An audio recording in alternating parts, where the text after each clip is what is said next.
De las situaciones más democráticas que existen es el dolor y el sufrimiento. Ha sido una constante que hemos visto en esta primera carta. El sufrimiento y el dolor afectan a tanto adultos como niños, hombres, mujeres, cristianos y no cristianos.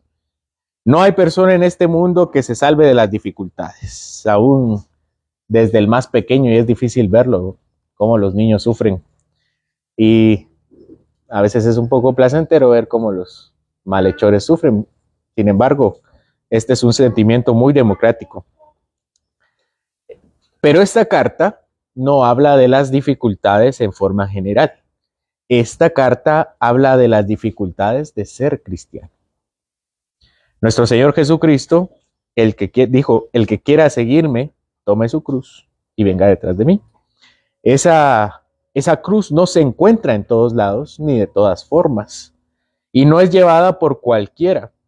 Estos son los problemas cotidianos e incluso los problemas más difíciles que podemos encontrar siendo cristianos. Esos problemas no son problemas que tiene el mundo, son problemas que tenemos nosotros exclusivamente. Esta carta habla de los padecimientos que incluyen vivir una vida santa. Pedro sabía de lo que estaba hablando, porque él mismo había sufrido en propia carne lo que era ser cristiano y experimentaría, no dentro de muchos años, las dificultades de vivir en un gobierno tirano. Con toda seguridad, los cristianos a los que escribía Pedro también estaban padeciendo más o menos igual. En el tiempo de Nerón, en el cual Pedro está escribiendo, vivió un historiador llamado Tácito, que ya hemos citado. En su libro Anales dice que los cristianos eran desgarrados por los perros para ser después cubiertos con pieles de fieras. Eran clavados en cruces y al caer el día eran quemados como antorchas en la noche. Según la tradición, el apóstol Pedro moriría crucificado boca abajo y el apóstol Pablo también moriría en Roma, pero decapitado. No exagero entonces cuando digo que no tenemos ni idea lo que significa ser perseguidos por causa de nuestra fe. No tenemos ni idea. A la luz de esta carta, no sabemos qué significa ser perseguido. Al menos no como los cristianos de la antigüedad. Conociendo pues el contexto en el cual la carta se escribe y se desarrolla, deberíamos autoexaminarnos para determinar si realmente estamos teniendo el mismo valor que ellos al ser cristianos. Recientemente hemos visto que el apóstol Pedro ha cerrado una sección, y si se recuerdan en el texto pasado decía finalmente, está terminando una sección. El versículo 8 de ese capítulo ha dicho esa palabra, y ahora vamos a ingresar a un nuevo punto, que es el mismo, pero de forma diferente. Realmente es la misma idea de toda la carta, pero hacia una dirección un poco distinta. Una de las ideas principales de la carta es la santidad y la buena conducta. Lo leímos al principio, sed santos porque yo soy santo, dice el Señor. Otra de las ideas que está interesado el apóstol Pedro en sembrar en nosotros es que nos mantengamos firmes en nuestra fe. Otra idea es que sufrir es algo que debe ser parte de la vida del cristiano. Y sufrir no nos da permiso para dejar de ser cristianos. Sufrir, muchas personas piensan que como sufre, entonces mejor para equilibrar las cosas, ¿no? El Señor me va a entender que voy a pecar de esta forma. El pecado da un placer, da una dosis de placer inmediato y generalmente esa dosis se sabe mejor en el contexto del sufrimiento. El sufrimiento nos amarga y creemos que la salida más fácil y más rápida es dejar de ser cristianos un rato para pecar y después volvemos a Cristo, ¿no?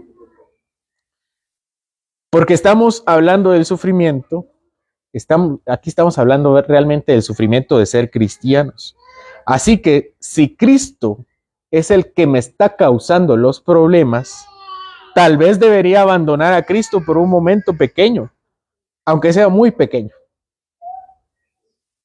con la salvedad que eso, que creíamos que era un momento pequeño de alejarnos, se iba a convertir en un gran tiempo. Para mantenernos firmes en la santidad, Pedro nos recuerda que somos una construcción realmente. Más que hablar de individuos santos, somos un grupo de personas santas que se construyen como un templo y sacerdotes y reyes dentro de un sistema de adoración. También nos recuerda el apóstol Pedro que no somos habitantes de este mundo. Lo ha dicho anteriormente, somos extranjeros y peregrinos que aspiramos a una patria mucho mejor. Esa patria tiene una herencia, es decir, que no solamente es un país allá lejano, sino que hay riquezas que no se contaminan ni se corrompen. Escuchen bien, no se contaminan ni se corrompen como nosotros solemos hacerlo aquí en la tierra. Deberíamos, pues, tomar un poco de esas riquezas espirituales de las cuales ya disfrutamos hoy para santificarnos. Es decir, que la idea de una patria celestial no es una idea futura, necesariamente. No es como una ruta de escape. Es para echar mano de esa vida de la que nos preparamos, para vivir hoy. De eso se trata la patria celestial. Deberíamos, por lo tanto, buscar constantemente esa justicia. Ya tenemos la santidad en los cielos. Ya tenemos asegurado nuestro pasaporte. Hagámosla entonces realidad en nuestra tierra. Y es así donde con esa idea inicia el apóstol Pedro. Acompáñenme al versículo 12. Porque los ojos del Señor están sobre los justos y sus oídos atentos a sus oraciones. Pero el rostro del Señor está contra aquellos que hacen el mal. ¿Y quién es aquel que os podrá hacer daño si vosotros seguís el bien? Nuestro Dios, aquí lo que está diciendo que nuestro Dios no está distante. Los que buscan la heredad hacia la herencia que está asegurada en los cielos, tienen la aprobación de Dios. Esta es la pregunta retórica del versículo 13. ¿Quién es aquel que os podrá hacer daño si vosotros hacéis el bien? ¿Cuál es la respuesta, hermanos? ¿Quién podrá? Nadie, es una pregunta retórica. Nuestro Dios es el Dios de la justicia y siempre será el Dios de la justicia y siempre se hará justicia. Dios tiene atentos sus oídos y sus ojos para saber quién obra para bien. ¿Quién no tiene intenciones hipócritas? Y más importante, para hacer justicia a nosotros, los que hemos sufrido a causa de Cristo. Aunque esa justicia evidentemente no llegará aquí en este mundo completamente, nosotros la tenemos hoy prometida como extranjeros y peregrinos. Versículo 14. Mas también si alguna causa padecéis por causa de la justicia, también si alguna cosa padecéis por causa de la justicia, bienaventurado sois. Pero esta carta es para sobrellevar el martirio. Vean hacia el futuro, pero ahora hablemos sobre tener los pies en la tierra. Pedro ya se ha desgastado diciéndonos acerca de la vida futura, pero ahora su interés es verlo aquí en la tierra. Puede ser que esta situación cambie, dice, pero es más probable que no cambie. De hecho, para los cristianos no cambió. Y para Pedro mucho menos. Alguien pudo haber dicho, bueno, Pedro iba a vivir una vida mejor en ese momento. No vivió una vida mejor. Al menos no en términos terrenales. Y los cristianos de ese entonces tampoco. Tácito es la prueba. Tácito escribe sobre estos cristianos que sufrieron. Dios hace milagros en esta tierra. Puede cambiar las situaciones en esta tierra. Recuerden que no estoy hablando de los problemas que es por nosotros mismos. Nosotros pecamos y vienen las consecuencias. Estos problemas no están aquí. Estos problemas por ser cristianos. Dios hace milagros y puede ser que nuestra situación siendo cristianos cambie, pero lo más probable es que no. Si no, esta carta no existiera. Recuerden que estamos viviendo aquí, estábamos viviendo así, pero estamos viviendo bien y aún así sufriendo injustamente, pero es debido a la providencia y plan de Dios. Puestos los pies sobre la tierra y sabiendo que son las circunstancias en las que estamos viviendo, entonces asumámoslas. Si esta es la situación en la que estamos viviendo, deberíamos en un sentido asumirlas. Pedro no dice que no hagamos nada para cambiar nuestras circunstancias. Estamos hablando del martirio, de sufrir por ser cristianos. Pedro no está diciendo que no hagamos nada para cambiar nuestras circunstancias. Lo que sucede es que Pedro se está refiriendo a alguien que no puede hacer nada para cambiar su situación. Pedro no podía ir y cambiar a Nerón. Y los esclavos a los que Pedro les escribe no podían ir a matar a sus amos. Y la ley les prohibía irse de sus amos. Por eso Pedro, pero es el apóstol Pablo, escribe una carta que se llama Filemón, diciéndole a Filemón, recibe a tu esclavo Onésimo. Era parte de la ley. Y bueno, ya vimos cómo el esclavismo se justifica en la antigüedad. Entonces Pedro le está hablando aquí a personas que definitivamente miran para allá y encuentran problemas, y miran para acá y encuentran problemas, y miran para adelante y hay problemas, y atrás si se regresan hay problemas. Son personas que no pueden cambiar su situación. Entonces les está diciendo, no dependan de sus circunstancias. Sí podrían cambiar sus circunstancias. ¿Cómo? Pecando. Esa no es la situación. Por eso tanta exhortación para vivir en santidad. En la última ocasión, se recuerdan que les conté 2 historias. Y la segunda historia era la de Mardoqueo, que vimos en la tarde.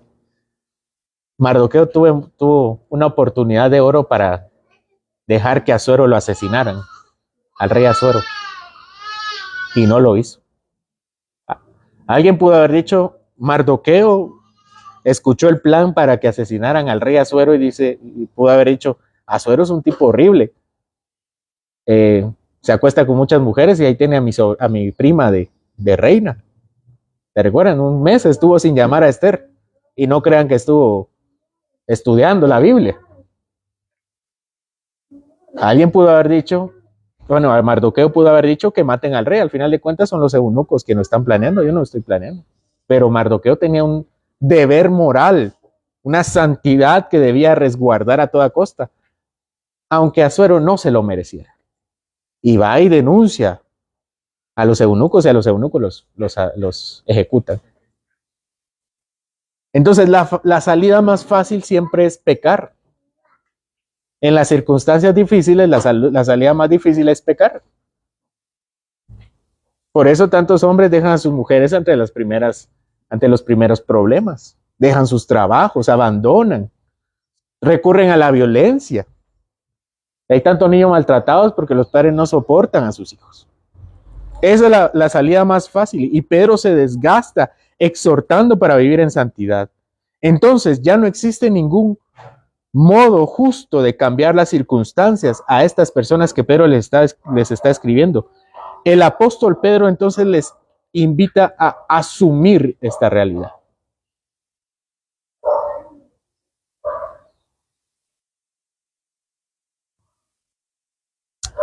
Pero no había que amargarnos. O sea, asuman las circunstancias, pero no se amarguen, porque alguien se puede resignar y decir, bueno, nos sentamos y esta es la vida que me ha tocado vivir. Pero Pedro les dice, no se amarguen, no se depriman, no sean apáticos, diciendo, ni modo, solo así viviremos esperando el día de nuestra muerte. Igual ahí está nuestra patria celestial. Esa no es la idea de Pedro para hablar de la patria celestial. Sí hay una esperanza, pero es una esperanza que se vuelve realidad hoy. Hay, de acuerdo con Pedro, por lo menos 2 ideas que se desarrollan en este texto. La primera idea ya la vimos. Está en el capítulo 2. La idea de que sufrimos injustamente, dice Pedro, que sufran injustamente, esto es aprobado por Dios. Versículo 19 y versículo 20. Sufrir así, o sea, sufrir no por los pecados, sufrir injustamente tiene el consentimiento de Dios. Eso literalmente lo dice el capítulo 2, versículo 19 y 20. Esto es aprobado por Dios y Dios también y honra a Dios. Cristo sufrió injustamente para salvarnos a nosotros los injustos. Y después Pedro da ese ejemplo. No tendríamos su aprobación si buscamos nuestra propia justicia, pero esta idea ya terminó. Según el capítulo 3, versículo 8, finalmente, y cierra esa idea. Tiene la aprobación, su sufrimiento tiene la aprobación de Dios y honra a Dios. Termina esa idea. Ahora viene la segunda idea, la que estamos empezando en este texto. Ahora podemos ver que el sufrimiento es para nosotros una bienaventuranza. Nuestro sufrimiento, en primer lugar, nuestro sufrimiento tiene la aprobación de Dios y en segundo lugar, nuestro sufrimiento nos hace bienaventurados, según este texto. ¿Qué significa ser bienaventurados? Felices, alegres, gozosos, plenos, todos son sinónimos. Estas palabras las recoge Pedro. No sé si pueden reconocer el eco de las palabras de Jesucristo también. Uno ve como Pedro solamente está recogiendo esas ideas que ya escuchó y las está repitiendo. ¿Dónde lo encuentro? Mateo capítulo 5. Jesucristo diciéndole a sus discípulos: bienaventurados sois por mi causa, cuando os vituperen y os persigan y digan toda clase de mal contra vosotros mintiendo. Gozaos y alegraos, porque vuestro galardón es grande en los cielos, porque así persiguieron a los profetas que fueron antes de vosotros. Todo premio tiene un precio. Y en la moneda en curso de la patria celestial, los galardones tienen el precio de nuestro sufrimiento por causa de Cristo. Vuestro galardón es grande en los cielos. Por eso dice, sean felices por causa de Cristo, aunque los hagan sufrir. Son bienaventurados. Porque cuando tengamos que comprar en los cielos, nuestros galardones serán a través de las obras que hemos hecho a favor de Cristo. Esto debe tener necesariamente una consecuencia práctica acá. El gozo en el martirio debe tener una consecuencia práctica. Regresemos a la primera idea. El sufrimiento por Cristo es aprobado por Dios, el capítulo anterior. Y la consecuencia de ese sometimiento, pero la consecuencia de ese sufrimiento es someternos a nuestras autoridades. Esa fue la primera idea que vemos en el capítulo 2. Sufrir es aprobado y Dios lo aprueba y ustedes ahora deben someterse a sus autoridades. Eso ya lo cerramos. Ahora veamos la siguiente idea. La siguiente idea es: el sufrimiento nos da gozo. ¿Cuál es la consecuencia de eso? Que nos trae valentía. Esa es la idea que vemos hoy. Versículo 14. Mas también si alguna cosa padecéis por causa de la justicia, bienaventurados sois. Por tanto, no os amedrentéis por temor, ni os conturbéis. Esa es la consecuencia de recibir el sufrimiento con gozo. Valentía. Contrario de lo que podríamos pensar, el martirio no debería terminar en amargura. No debería terminar en temor, sino al contrario, en gozo y en valentía. No nos dejemos amedrentar, dice acá, por temor a ellos. No nos conturbemos. Estos son sinónimos. Aquí la frase es literalmente: no nos dejemos amedrentar por el temor de ellos. Aquí dice, lean el texto conmigo: no os amedrentéis por temor de ellos. Pero lo que dice literalmente en el griego es: no nos dejemos amedrentar por el temor que le pertenecen a ellos, el que ellos tienen. Los hombres allá afuera son víctimas de sus emociones, de sus instintos, de sus pasiones, pero los cristianos somos confirmados en el Espíritu del Señor, que provee todo lo necesario para sufrir bien. Ellos tienen temor, nosotros no deberíamos tener ese temor. Somos capaces de llorar y de clamar, pero esto no se convierte en un estado permanente de amargura y depresión, sino en un tránsito de la tristeza al gozo. O así debería ser. No podemos dejarnos de imaginar, pero de impregnar por el temor que hay allá afuera. No podemos. Un autor alguna vez dijo, ciertamente un cristiano lleno de temores nunca ha ponderado sus defensas. Una iglesia que muere de miedo no puede ayudar a un mundo temeroso. Quienes estamos en lugar secreto de seguridad debemos empezar y hablar conforme a esta posición. Nosotros, de entre todos los habitantes de la tierra, deberíamos ser las personas más tranquilas, más esperanzadas, más optimistas y más alegres. Nunca convenceremos a un mundo asustado que hay paz en la cruz si continuamos manifestando los miedos de quienes no profesan el mismo cristianismo. Fin de la cita. Si nosotros actuamos cobardemente como los del mundo, nunca vamos a ser capaces de experimentar el mismo gozo que tenemos en la cruz. Por eso no hablamos de un sufrimiento cualquiera. No estamos hablando de un sufrimiento como el que sufre el mundo. Estamos hablando de un sufrimiento especial, porque este sufrimiento especial también tiene un consuelo especial. Pero este consuelo no solamente es para ponernos aliento, no es para nosotros, no solo para poner aliento en nosotros, para recuperarnos, sino que también, además del consuelo, es una fuerza para testificar. Versículo 15. Si no, santificad a Dios el Señor en vuestros corazones y estad siempre preparados para presentar defensa con mansedumbre y reverencia ante todo el que os demande razón de la esperanza que hay en vosotros. Esa es consecuencia necesaria. El sufrimiento, vean cómo trabaja las ideas. El sufrimiento trae gozo y el gozo echa fuera el temor, porque el temor nos impide ser valientes. Pocos hombres, pero en el apartado anterior debíamos santificar a Dios en nuestros corazones al estar sometidos a nuestras autoridades humanas. Pero aquí santificamos a Dios en nuestros corazones al estar siempre preparados para presentar defensa con humildad y reverencia ante quienes nos demanden razón de nuestra esperanza.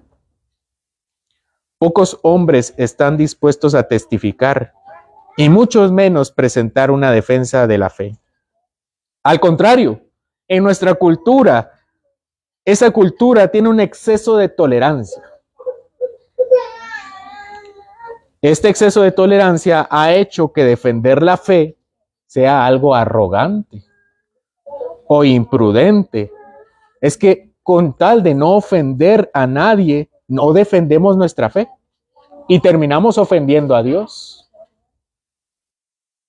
Por miedo a perder un alma, entre comillas, no defendemos nuestra fe. Pero aquí esto es un imperativo, esto es una orden, esto es un mandamiento. Siempre debemos estar preparados para presentar una defensa. No estamos obligados a evitar conflictos. No estamos obligados a evitar conflictos. O sea, si alguien aquí cree que por ser cristianos significa evitemos los conflictos, eso no es así. Ciertamente no estamos llamados también a causar conflictos. O sea, si creen que eso significa ser pendenciero, eso tampoco es correcto. Pero no a evitarlos. ¿Esto qué significa? Que alguien allá afuera quiere ser conflictivo y yo tengo que presentar una defensa. No evitarlo, pero yo no voy a ir a buscar a alguien. Es por esta fe que nosotros debemos defenderla. Estas personas que vienen contra nosotros, que constantemente están contra nosotros por ser cristianos, esperan de nosotros una respuesta. Una vida de santidad debería tener una causa. Así dice, ¿no? Santificad vuestros corazones. Nosotros deberíamos ser capaces de explicar esta causa. O sea, si nuestra santidad es tan evidente como para que incomode a alguien y venga y trate de afectarnos, deberíamos ser capaces de explicar esa santidad, esa esperanza, esa fe. Y para ello, el apóstol Pedro nos obliga a hacerlo con mansedumbre y con reverencia. Nadie tiene el derecho de ser abusivo. De aquí se sigue que defender la fe no es pelear. Muchos confunden defender la fe con pelear. Y no defienden ni la fe, no pelean, pero tampoco defienden la fe. Defender la fe significa hablar de lo que creemos, explicar lo que creemos y persuadir sobre lo que creemos. A veces es inevitable el conflicto debido a las malas personas que lo buscan, pero que nuestro testimonio oral y vívido sea uno correcto y humilde. No podemos descuidar ningún aspecto de la vida cristiana. Y equiparnos en doctrina y conocimiento general es imprescindible para cumplir este mandato. ¿Qué tenía en mente Pedro cuando dijo esto? Pedro recientemente citó una bienaventuranza de nuestro Señor Jesucristo. Bienaventurados, dijo, por la tribulación. ¿Qué tenía en mente entonces Pedro cuando dijo esto? Tenía las palabras de nuestro Señor Jesucristo, pues parece que también tenía en mente el lugar donde los apóstoles debieron defenderlo. Mateo 19, acompáñame a Mateo 19.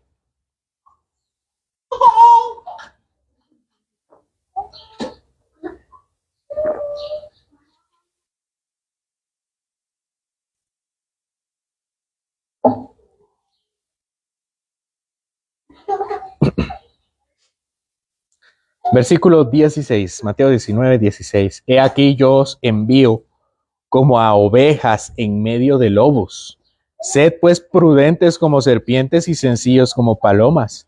Guardaos de los hombres, porque os entregarán a los concilios y en sus sinagogas os azotarán. Y aun ante gobernadores y reyes seréis llevados por causa de mí, para testimonio a ellos y a los gentiles.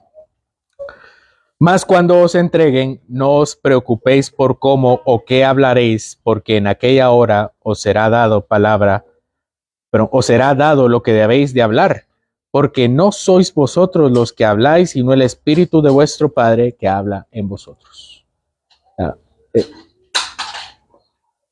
Jesús no solo les dijo, sean bienaventurados en la persecución, después les dice, no van a ser perseguidos de cualquier forma. Ustedes van a tener que ir a los concilios, delante de gobernadores y reyes, a defender la fe. O sea, Jesús no les está diciendo a los apóstoles, en general van a sufrir. Ay, miren cómo. No les está diciendo, prepárense porque los van a llevar ante las autoridades. Y efectivamente, en Hechos capítulo 4 se nos narra cómo Pedro y Juan comparecieron en el concilio de ancianos en Jerusalén, delante de Anás y de Caifás y otros más. Pablo compareció ante varios tribunales según Hechos 21 al 27.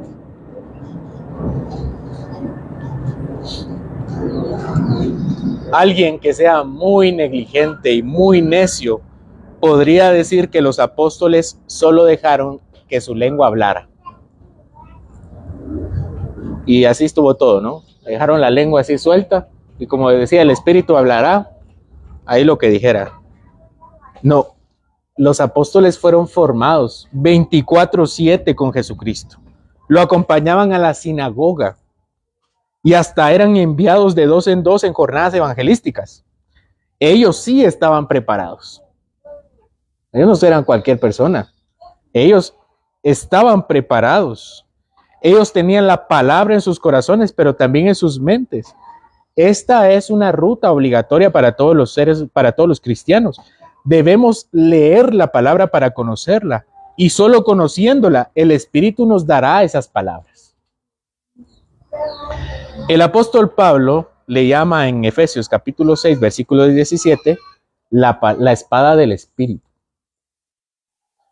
Cualquiera que se atreva a luchar esta guerra espiritual desprovisto de esta arma, fallará por negligente y necio, y pecará por desobediente. Debemos prepararnos. Estad siempre preparados, dice el apóstol Pedro. El estudio, este es el asunto, el estudio no es garantía para dar una buena defensa. Pero una buena defensa solo puede darse por medio del estudio. Espero que haya sido claro. El estudio no es una garantía para una buena defensa, pero una buena defensa solo puede darse por medio del estudio de la palabra, acompañado de meditación, oración y estando en el Espíritu de Dios. No hay otra forma. Esta es entonces una invitación a seguir creciendo en conocimiento, en sabiduría y en toda ciencia, como dice también el apóstol Pablo. Probablemente, seguramente, ninguno de nosotros será llamado ante ninguna corte. Puede ser que sí, pero lo más probable es que no. Los discípulos sabían que iban a ser enviados ante las cortes porque Jesús se los profetizó. Nosotros no tenemos a nadie que nos lo profetice, pero sí tenemos un contexto en el cual defender la fe. Sí sabemos que todos tenemos cortes humanas viéndonos y demandando de nosotros una fe. Sí sabemos de qué tipo de personas nos rodeamos y cómo podríamos prepararnos. Los discípulos debían prepararse para actuar actuar en las cortes. Nosotros tal vez no vayamos a las cortes, pero sí sabemos quién nos va a escuchar. Tenemos un contexto, una vida, un trabajo, unos estudios y sabemos qué tipo de personas solemos abordar. No deberíamos bajar la cabeza y evitar la confrontación. Deberíamos armarnos de valor y mansedumbre para que Dios, el Espíritu, use nuestra preparación y conocimiento para defender la esperanza que hay en nosotros. ¿Cuál es la justificación para esto? La misma que en la idea anterior. Versículo 16. Teniendo buena conciencia, para que en lo que murmuran de vosotros como de malhechores, sean avergonzados los que calumnian vuestra buena conducta en Cristo. El fin de esto es para que los que dicen que nosotros somos malas personas, malhechores, se den cuenta que no tienen absolutamente nada que decir contra nosotros, tanto por nuestra defensa como por nuestra buena conducta en Cristo. Y esto nos dará también una buena conciencia, porque sabremos que hemos hecho todo lo posible para santificar a Dios en nuestros corazones. Nadie podrá cargarnos con el hecho de que hemos sido malos y que por ser malos somos castigados. Nuestra conciencia estará libre delante de los hombres y delante de Dios, porque hemos santificado nuestras vidas y a nuestro Señor. No tenemos un Salvador que no haya testificado, que no haya defendido su esperanza. O sea, este mandamiento no es del aire. Nuestro Salvador lo hizo. Constantemente tenía en su boca la palabra para enfrentar a los enemigos de la fe. ¿A quiénes? Si recuerdan, confrontó a los fariseos, cayó la boca de los herodianos y corrigió la teología de los saduceos diciéndoles: erráis ignorando las escrituras y el poder de Dios. Así le dijo. Y lo vimos cuando estudiamos Marcos. Y que cuando fue a los tribunales ante las autoridades, también dio una defensa. Acompáñenme al capítulo 18 de Juan.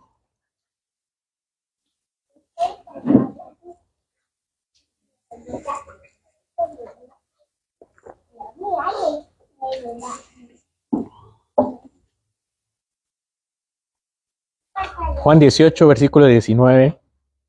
Y el sumo sacerdote preguntó a Jesús acerca de sus discípulos y de su doctrina. Jesús le respondió: yo públicamente he hablado al mundo.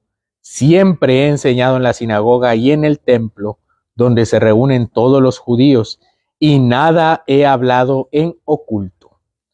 ¿Por qué me preguntas a mí? Pregunta a los que han oído qué les haya yo hablado. He aquí ellos saben lo que yo he dicho. Cuando Jesús hubo dicho, uno de los alguaciles que estaba allí le dio una bofetada diciendo: ¿así respondes al sumo sacerdote?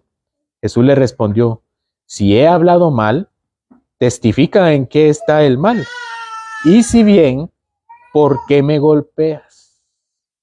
Después ante Pilato, versículo 33. Entonces Pilato volvió a entrar en el pretorio y llamó a Jesús y le dijo, ¿eres tú el rey de los judíos? Jesús le respondió, ¿dices tú esto por ti mismo o te lo han dicho otros de mí?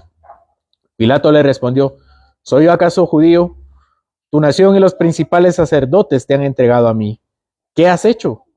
Respondió Jesús, mi reino no es de este mundo.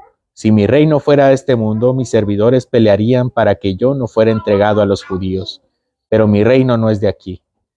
Le dijo entonces Pilato, ¿luego eres tú rey? Respondió Jesús, tú dices que yo soy rey. Yo para esto he nacido y para esto he venido al mundo, para dar testimonio a la verdad. Todo aquel que es de la verdad, oye mi voz. Jesús estaba preparado para quien le demandara una razón de la esperanza que habría en nosotros. O sea, Él es la esperanza. El asunto aquí es sencillo. Nosotros no podríamos testificar de esta esperanza sin Cristo en primer lugar, si Cristo no nos hubiera dado esa esperanza. Porque sin Él solo hay una horrible expectación de juicio. No podríamos hablar ni defendernos delante de los hombres, si no pudiéramos defendernos delante del tribunal de Dios. Cristo hizo posible el mensaje en el cual hoy confiamos. Debemos ser capaces de poder explicar este mensaje, si se supone que ya lo hemos entendido. Y se supone que ya hemos descansado en lo que Dios garantiza en Cristo. La pregunta es, ¿cómo nosotros deshonraríamos a nuestro Salvador si no somos capaces de exponer a quien nos lo demande? ¿Cómo deshonraríamos a Dios?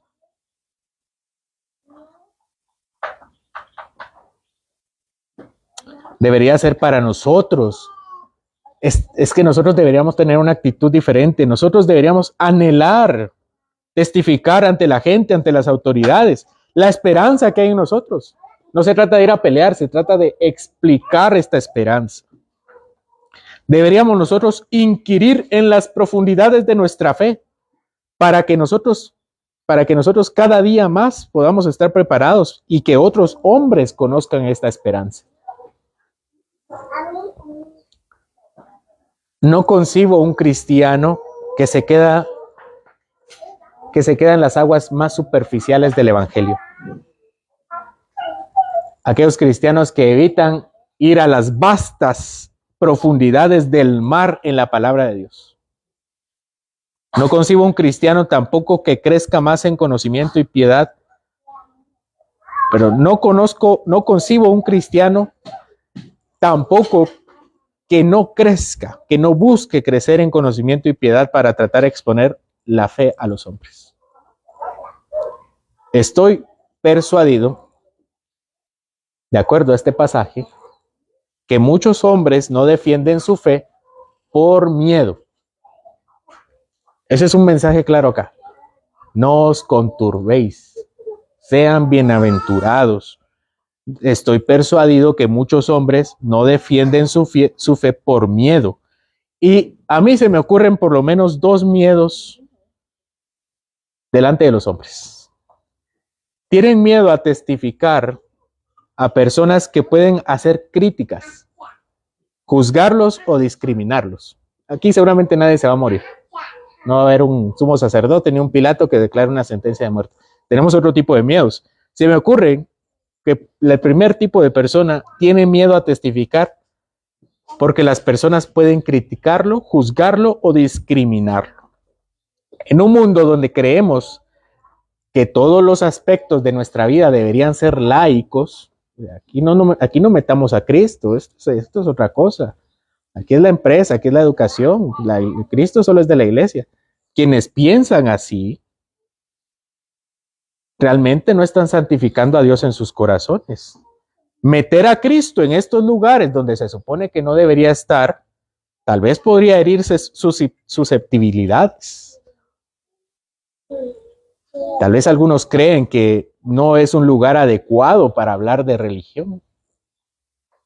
No estoy diciendo que solo hablen de teología en todos lados, pero Cristo ciertamente está en todos lados. Realmente no es prudencia, es miedo a los hombres. La otra razón por la cual creo que los cristianos no defienden su fe es porque no están preparados. Pero creo que cuando alguien pone esta excusa, es decir, yo no estoy preparado para defender estas cosas de mi fe. Creo que cuando alguien pone esta excusa, lo que realmente está tratando de decir es, no estoy preparado, pero tampoco me interesa prepararme. Decir, creo que no estoy preparado, realmente debe significar, uno no tiene que saberlo todo. No se puede. Hay tantos conocimientos en la Biblia que uno nunca va a alcanzar para conocerlo todo. Entonces siempre vamos a tener un aspecto donde vamos a decir, creo que en este aspecto no estoy preparado. Siempre va a haber por lo menos uno. Pero eso no tiene que significar, no estoy preparado, pero tampoco me interesa. Creo que no estoy preparado debe significar, no estoy preparado hoy, pero mañana lo estaré. Porque alguien está demandando la razón de mi esperanza. Y seguramente no es alguien en la calle, como que nunca lo vamos a volver a hacer. Es alguien siempre en nuestro contexto, siempre. No estoy diciendo literalmente mañana, pero es decir, hoy me di cuenta que no estoy preparado, pero eso no me vuelve a pasar. Como empecé diciendo acerca de este punto, todo se resume en tener miedo. Y donde hay miedo, no hay esperanza. En forma contraria también lo podemos decir. Donde hay esperanza, no debería haber miedo. En uno de esos momentos de crecimiento, alguna vez en mi vida llegué al entendimiento de que esta vida no hay nada neutro. Esto es personal. En alguna de mis estudios, alguna vez en mi vida, me di cuenta que en esta vida no hay nada neutro, no hay nada laico. No existe un lugar donde Dios no gobierne. Así que no podemos tener pensamientos neutrales en cuanto a lo que existe. El gobierno o está o no está con Cristo. O está con Cristo o está contra Cristo. Las empresas están con Cristo o están contra Cristo. Las familias están con Cristo o están contra Cristo. En todos lados es así. Todos los hombres donde participen. No hay lugar donde no tengamos que testificar a favor de Cristo, aunque nos cueste. La vida seguramente no nos va a costar, aunque nos cueste el trabajo, aunque nos cueste la reputación. O sea, estoy trayendo esto a cuestiones reales, ¿verdad? Si yo digo, aunque nos cueste la vida, vamos a pasar seguramente nuestra vida, no nos vamos a morir por esto. ¿Qué sí nos puede pasar? Podemos perder el trabajo, nos cueste la reputación, ser llamados fanáticos, perder oportunidades. Podemos perder también el estima de los demás, el amor de personas que nosotros creemos que nos deberían valorar. Dar defensa de la esperanza es confiar en ella sobre cualquier hombre. Cristo nos aseguró con su muerte el espíritu de valor para nosotros. Por eso cuando dice la cita, ciertamente un cristiano lleno de temores nunca ha ponderado sus defensas, nunca se ha dado cuenta de sus defensas. Cristo aseguró con su muerte el espíritu de valor para nosotros. Aquel espíritu que le dijo a los discípulos, cuando os trajeren para entregaros, no os preocupéis por lo que habéis de decir ni lo penséis, sino que os fuere dado en aquella hora por el espíritu. Eso hablaréis. Ese es el espíritu que transforma nuestro espíritu también. Primera de Timoteo, capítulo 1, versículos 7 y 8 dice, porque no nos ha dado Dios un espíritu de cobardía.